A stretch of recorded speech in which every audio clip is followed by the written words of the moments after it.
What's up, Elite Army? This is your kinda well, kinda toxic host, Sarah Rittendale, bringing you another episode of Wellish.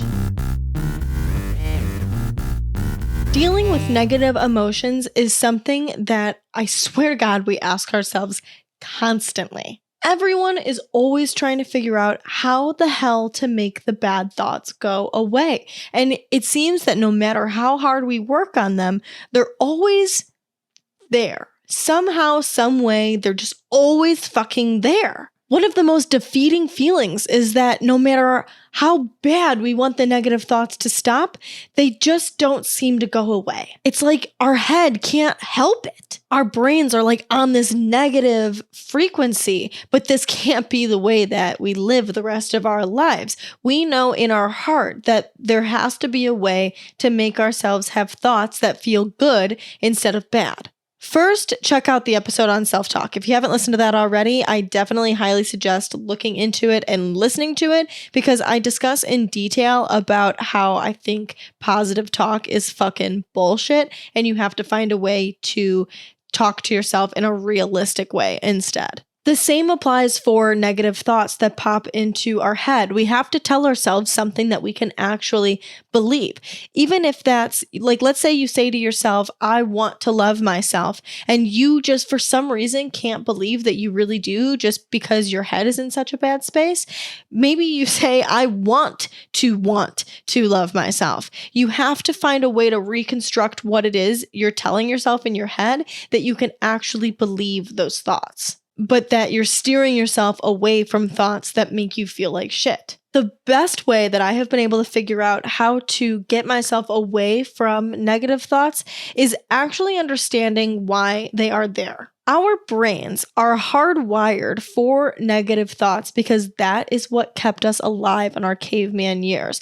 The person that was very aware of their surroundings and when predators were near, or where, like, super concerned with where there was water to get to, or super concerned with making sure that we had shelters put in place so that we weren't affected by extreme weather that was coming our way. The person that was hyper aware of all of the bad things is the person that survived. I mean, you can picture, like, if you could picture two people and you're looking at the kid with, oh my God, don't they do this in Lion King? That, like, if you're concerned with the kid that, if you're looking at the kid that, like, is chasing the butterfly around and likes to play pretend and likes to sing and dance and have fun, then that kid, it's like bad. You're bad for being that way because you aren't going to be protected. Your survival instincts are shit and you're going to die, and that's bad. You're bad for being that way. And the right way to be is like the badass, like, you know, you're making sure that you're protected. You have no feelings. You have a tough exterior because you're not going to get hurt, because you're not going to, you know, you're just making sure that you survive out in the wild. You can picture, I don't know if it's actually the Lion King, but you can picture what I'm saying, like, from movies. That's like really a real thing that they present to us in media. And obviously we see it a lot in our lives. Even though most of us don't experience life and death shit anymore, it's still the way that our brains are hardwired. Now, the reason that this is one of my favorite ways to try to retrain our brain away from the negative thoughts is because really, once you know that the negative thoughts are really there to protect you from death, it is a little bit easier to love that about yourself. It's a little bit easier to see that all of this negativity is really just your brain trying to protect you. And honestly, for me, it's an easier way for me to love myself a little bit more from knowing that. I can really say, like, okay, I'm having this negative thought, but I know that's just me trying to protect me. Thank you for that. I love you for making sure that I am okay. And when you can say, thank you, I love you for making sure that I'm safe and making sure I'm protected, I love and appreciate you for doing that for me, you can then recognize that there is no life or death threat.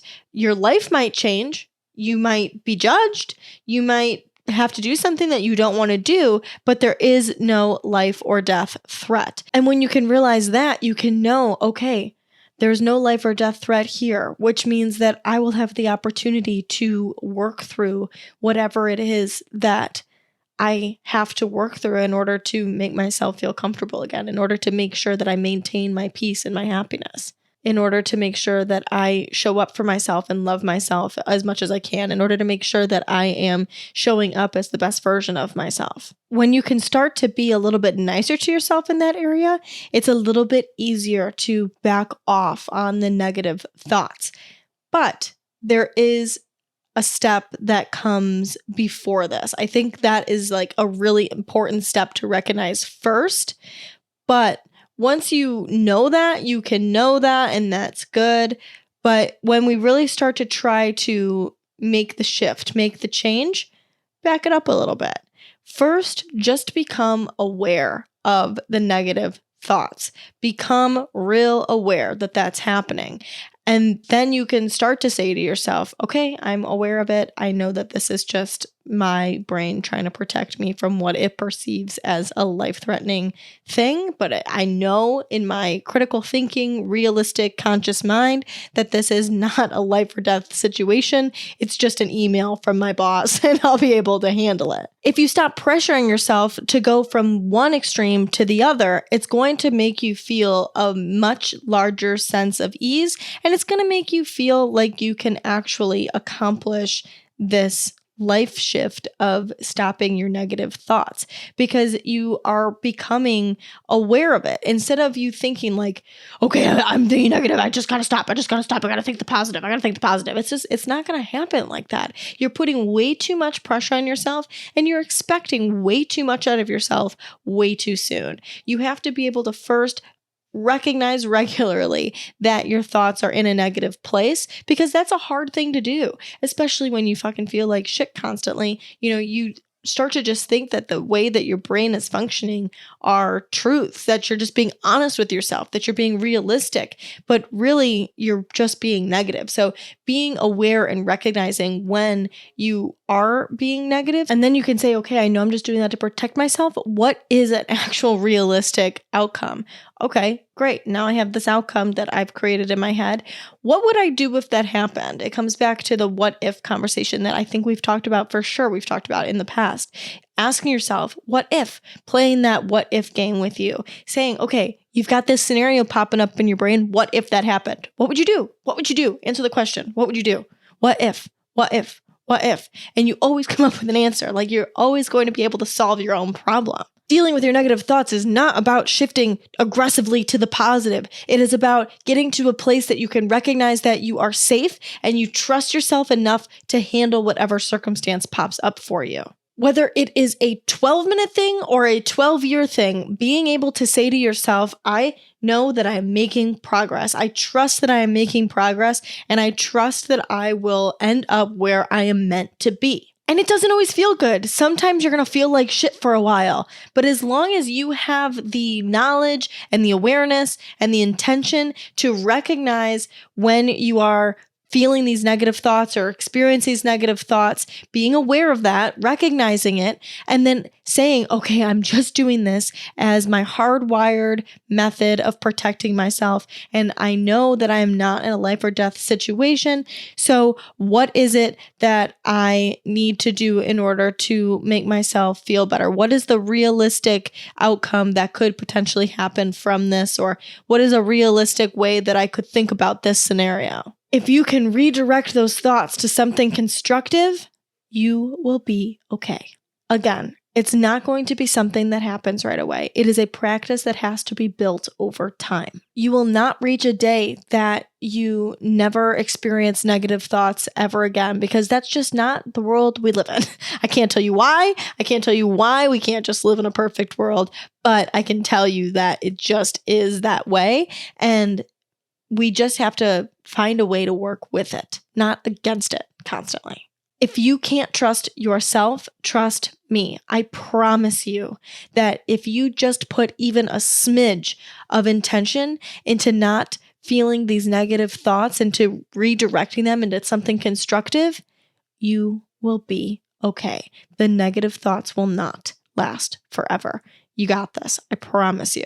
Thank you so much for listening to day 21 of the 28 days of self-love. Make sure to subscribe to the show to tune into tomorrow for day 22. A topic that I am so fucking excited to talk to you guys about is allowing yourself to evolve. This is something that I really didn't realize that I had a problem with until I did. And so I really hope to help you guys realize whether or not you have an issue with evolving and how we're going to go ahead and navigate through that and really develop our self-love once we allow ourselves to get to that point. Thank you so much again for listening. Make sure your day kicks ass. Don't forget you're elite as fuck. I will talk to you guys tomorrow.